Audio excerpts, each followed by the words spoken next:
Thalos Nightfang. The chipped ceramic mug warmed my hands, even through the worn wool gloves. Rain, perpetually rain, slicked the cobblestones of Port Haven. Thalos Nightfang, cataloguer of lost things, preferred it that way. Each drop seemed to carry a whisper, a fragment of a story. My shop, Echoes, wasn't much, crammed with forgotten relics, moth-eaten tapestries, and the occasional unsettling doll. Most days, it was quiet. Just me, the rain, and the ghosts of objects past. I documented each item, not for profit, but for preservation, I suppose. A futile act, maybe. But someone had to remember what was lost. Old man Fitzwilliam, the lighthouse keeper, came stumbling in, soaked to the bone and clutching a tarnished silver locket. He wasn't a talkative man, Fitzwilliam, but his eyes held a frantic energy I hadn't seen before. He'd found it washed ashore, tangled in seaweed, near the Widow's Reef.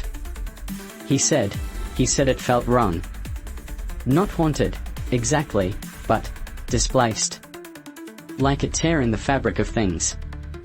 He pressed it into my hands, muttering about shadows and forgotten names. It wasn't the locket itself that disturbed me, but the sudden, sharp ache in my own chest when I touched it. A feeling of loss, amplified 1,000-fold. I spent hours examining the locket. Intricate carvings of sea serpents and stars adorned its surface. It wouldn't open.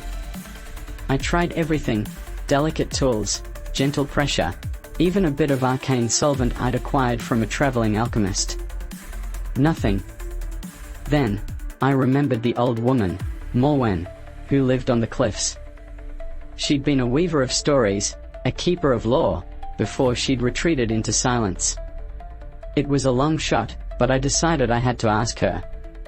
I had to know what the locket held, and why it felt so profoundly wrong.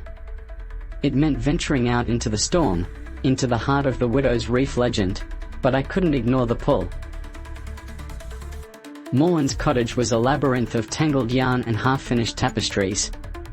She barely acknowledged my presence, her eyes fixed on some distant point beyond the swirling mist. When I showed her the locket, a flicker of recognition crossed her face. She spoke in fragments, riddles about a drowned city, a stolen melody, and a king who traded his memories for power. She warned me that opening the locket would unleash something old. That the melody within wasn't meant to be heard. But she also hinted that it was the only way to restore something lost, something crucial.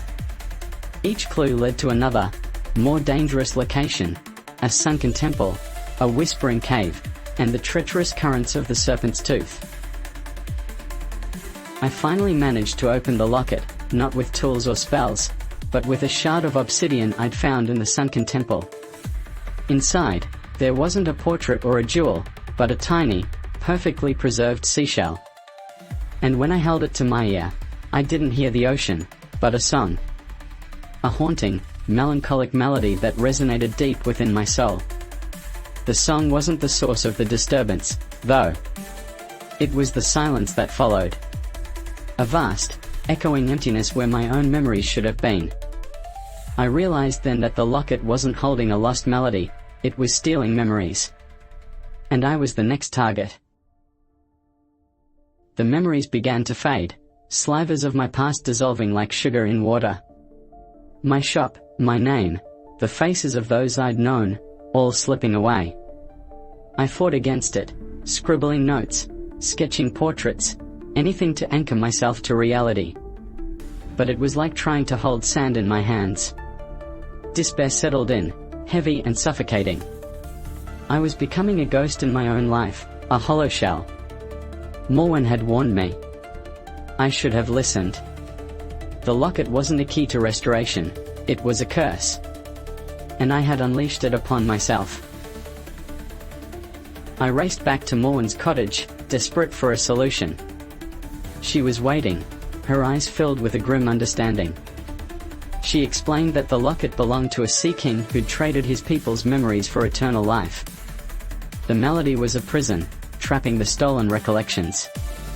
The only way to break the curse was to return the song to its source, the heart of the drowned city.